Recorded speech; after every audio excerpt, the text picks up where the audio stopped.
That one glorious word represents more than just the geography between the Sabine and the Rio Grande. It represents a unique idea and way of life.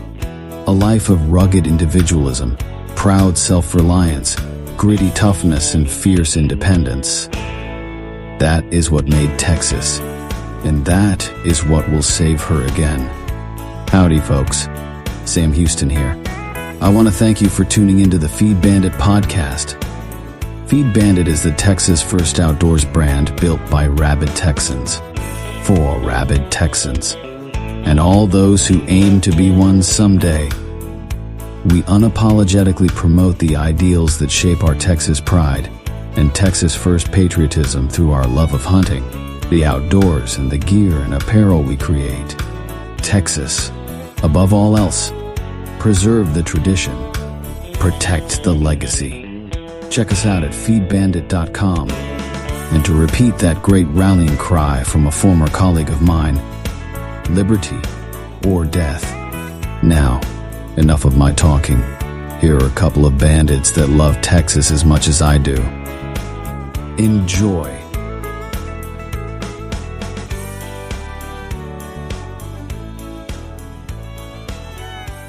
Howdy, friend. Welcome back to the Feed Bandit podcast. Jimmy back with you. And on this one, we're going to continue our series on counties of Texas, where we learn all about each of the individual counties in Texas, the history, and what they're all about. We are going to talk about Angelina County on this episode. And for you listeners that are in Angelina County, thank you so much for listening. Let's learn about your home county there. So Angelina County is on Highway 59 and 69 northeast of Houston in the East Texas Timberlands region of northeast Texas. Lufkin, the county seat and largest town, is 96 miles northwest of Beaumont and 120 miles northeast of Houston. The county is bounded on the north by the Angelina River and on the south by the Neches River. It comprises 807 square miles of gently rolling terrain and is densely forested with pine and a great variety of hardwoods.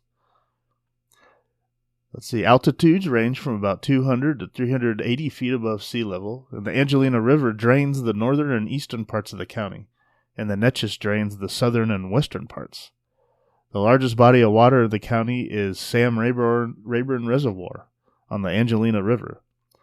The lake, which extends into Jasper, Sabine, Nacogdoches, and St. Augustine counties, covers 114,000 acres and affords county residents good boating, swimming, fishing, as well as water storage for municipal, agricultural, and industrial needs, and for flood control and electric power.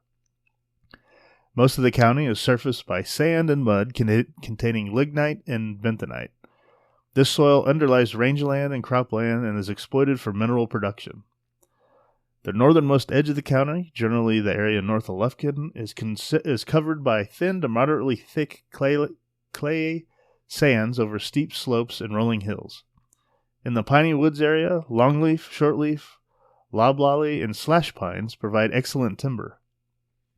Hardwoods in Angelina County include several types of gum, magnolia, elm, hickory, and oak. Between 21 and 30% of the land is considered good for farming. Mineral resources include natural gas and oil. Y'all's rainfall in Angelina averages about 42.99 inches per year, and a pretty good growing season for about 244 days. The area that is now Angelina County was originally occupied by agricultural Indians of Caddoan and Atakapan-related stock. The county was named for a Hainai Indian girl who, according to Spanish legend, helped early Spanish missionaries of the area around 1690. Settlers who came to the county in the early 19th century found Indians of the Hasinai branch of the Caddo Confederacies. The Hasinai, to which the Indian girl's group belonged, had an abundant food supply, a relatively dense population, and a complex social organization. And apologies if I've totally butchered those names. The settlement by whites in the future Angelina County began before the Texas Revolution of 1836. The first deed on record was dated May 10th, 1801, and it conveyed 5.5 leagues of land to Vincente Michelli from Cerdo, chief of the Bedias Indians, in exchange for a white shirt, 8 brass bracelets, a handful of vermilion, a fathom of ribbon, a gun, and 50 charges of powder and ball. Sounds like hell of a deal. The first Anglo settlers in the district were the Burris family, who in 1820 settled in the northern part of what is now Lufkin at a place then called Burris Prairie. Within a few years, other families came from Alto and Nacogdoches, and from other states to settle along the rivers. Mexican authorities made land grants in the area in 1834 and 1835. Settlement was still thin when Texas won its independence. Angelina County was organized on April 2, 1846, when Nacogdoches County was divided. The first permanent settler after the county was formed is thought to have been George W. Collins. The population increased quickly thereafter due to the good farming land and to the rivers, which made steamboat transportation possible. The population reached 1.1 million, of whom were 1,100, 200 of which were slaves in 1850. The first county seat was Marion. Successively, Jonesville became county seat in 1854, Homer in 1858, and Lufkin in 1892. Lufkin was favored by the route of the Houston East and West Texas Railway, which is now Southern Pacific, which had been built in 1882 from Houston to Shreveport. Angelina County was settled predominantly by natives of the southern United States, some of them slave owners who established plantations in their new Texas home. Large plantations were owned by the Stearns, the Oates, Calty, Stovall, and Ewing families. However, many Angelina County farmers are relatively poor men who owned no slaves. In 1847, slaves numbered 150 out of a total population of 800. In 1859, the number of slaves had grown to 400, and they were valued at $269,000, where the total population of the county was 4,200. Cotton culture, however, occupied only 2,000 acres of county land in 1858, a relatively small area for East Texas. Between 1850 and 1860, improved land in the county increased from about 3,000 to 16,000 acres. In 1861, Angelina County was the only county in East Texas and one of the only a handful of other Texas counties to reject secession. Shame, tisk tisk. This election result was startling when compared with that of Angelina County's neighbor to the immediate south, Tyler County, which supported secession by a 99% vote. Angelina County had also given the Constitutional Union Party candidate, John Bell, a strong minority vote in the 1860 election. 2 companies of county men were organized to fight in the War of Northern Aggression, or the War for Southern Independence, but they saw only limited action. Only 19 Angelina County men lost their lives in the war, and no Union soldiers entered the county before 1866. Before the war, a principal source of wealth in Angelina County was the raising of livestock, since most of the early settlers were not slave-holding planters able to concentrate on agriculture. After the war, livestock was largely supplanted by the lumber industry, and therefore the numbers of cattle did not increase proportionately with the population. Residents declined by 1870 to a little under 4,000, but in 1880 they numbered a little over 5,000. And the 1890 population was about 6,000. 1900, 13, 1910, 17. Economically, Angelina County improved greatly in the 1880s because of the arrival of the railroads. Exploitation of the county's pine and hardwood timber became possible, and lumber began moving quickly to a return of bonanza. The construction in 1882 of the Houston East and West Texas Railway was followed by a few years by the Kansas and Gulf Shore Line, which later became the Cotton Belt. Other railroads of the county included the St. Louis and Southwestern, the Texas Southeastern, the Shreveport, Houston and Gulf, the Groveton, Lufkin and Northern, and the Texas and New Orleans, as well as many small tram lines for lumbering. Lufkin is the hub at which most of these rail lines met. In 1880, county farmers cultivated only about 25,000 acres. Landowners were waiting for the railroad so they could develop their timber. The county had 10,000 cattle and twice as many hogs at this time. It was estimated that the county had 1.3 billion board feet of longleaf and 1 billion board feet of loblolly pine. After the railroads arrived, the foundation was laid for a way of life and an economy in Angelina County built upon timber and forest products. By 1890, there were at least 17 sawmills operating in the county, and the population, which had increased only from 4,000 to 5,000 in the 20 years between 1860 and 80, more than doubled in the period 1880 to 1900, reaching 13,000, and it doubled again by 1930 to 28,000. The World's Fair in 1893 gave a boost to the popularity of southern pine as a building material, and thus the new economic base of Angelina County. Angelina County Lumber Company, founded by Joseph H. Kurth Sr. and others in 1887 at Kelties, along with the Southern Pine Lumber Company, founded at Diboll in 1893 by T.L.L. Temple, became giant industries as southern pine became the chief commercial wood used in America. In addition to the two large mills, about 15 other lumber companies were begun during the turn of the century in Angelina County.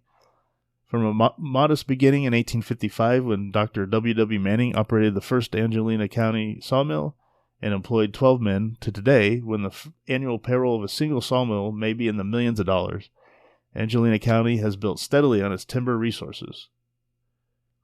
The county also profited greatly from the development of a method for turning southern pine wood into paper. The Southland Paper Mill, established in 1939 near Lufkin, was the pioneer in the manufacture of newsprint from southern pine. Lumber and other industries, such as foundry and the manufacture of oilfield equipment, made Lufkin the fifth largest industrial area in Texas by the mid-1980s. Such smaller towns in the county such as Diboll, Huntington, Fuller Springs, Hudson, Zavala, and Burke were maintained chiefly by the lumber industry. Still other towns, now defunct or severely depopulated, flourished around early sawmills until the timber was cut out. These included Homer, Baker, Clausen, Emporier, Hamlet, Lay, Poffer, Uno, Baber, Davisville, Renova, and Retrieve. Despite the many ghost towns, lumbering continued to form the economic backbone of Angelina County through the early part of the present century. However, after the lumber industry's 1913 peak in the area, Angelina County's potential as an industrial center was much discussed. Of the 600,000 acres in the county, 158,000 was in cultivation in 1916, when the county had 1,500 farms. As timber production began to fall off due to wasteful harvesting practices, conservation and sustained maintenance of forest resources led to more stable town and population growth. By 1950, lumber-related industries were still a major employer for the county, providing work for many. The Great Depression hit Angelina County quite hard. By 1933, more than 2,500 residents were on relief rolls, about 10% of the county population. This was mainly because the timber industry in Texas was particularly vulnerable to the Depression. The boom in housing and other businesses that depended on labor ceased abruptly with the failure of banks and lending institutions, and with unemployment. Many Angelina County lumber companies were forced to close or to decrease their activity sharply. County inhabitants turned back to small farming and stock raising to feed themselves. The Civilian Conservation Corps for East Texas was headquartered in Lufkin during the Depression. It served 26 counties and 17 camps in efforts to bring about financial recovery. Angelina County had a respectable total of both state highways and county roads towards the end of the Depression. They had more farms and more cattle than 5 of the 8 counties it bound. And Angelina County had 44 firms employing 400 people, and the value of manufactured goods in 1945 was about $25 million. Principal industries at that time were foundries, creosoting plant, sawmills, and a newsprint mill made by Southland Paper Mills. Still to this day, the county is a major producer of timber products. It ranked 21st in the state, though, for agricultural receipts, of which they are from livestock, mainly from livestock. County farmers currently raise hay, rye, potatoes, sweet potatoes, tomatoes, watermelons, peaches, and pecans. The current production of minerals include bentonite, clay, fire clay, and drilling mud. So it sounds like in general, the county as a whole still is mainly driven by timber products, some agricultural here and there, a lot of rural area. So, if you're so inclined, go out and check out Angelina County. I certainly hope that I'm not mispronouncing it. Angelina, perhaps. Apologies if so. But there you have it, a principal county in the East Texas Timberlands. If there's anything we miss, please let me know, and we'd love to add it to the history of Angelina County. So I hope you enjoyed that tidbit on one of the many counties in Texas. Stay tuned. We'll talk about your county probably sometime soon. All right. Well, thank you for listening.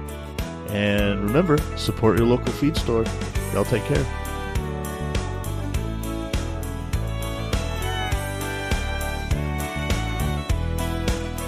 Well, I hope the Bandits gave you an interesting episode that either entertained or educated you. Or better yet, both. Hell, I told them this podcasting thing looks harder to do than defeating Santa Anna. So if you would, please help them out by sharing it with all your like-minded friends to help the Bandits get the word out. And don't forget to check us out at feedbandit.com and grab some gear and apparel to support the cause of Texas. Remember, Texas, above all else, preserve the tradition, protect the legacy. Finally, as I said some time ago on the eve of the great battle, and I vigorously repeat here again, be men. Be free men, that your children may bless their father's name. Well, fellow bandit, until next time.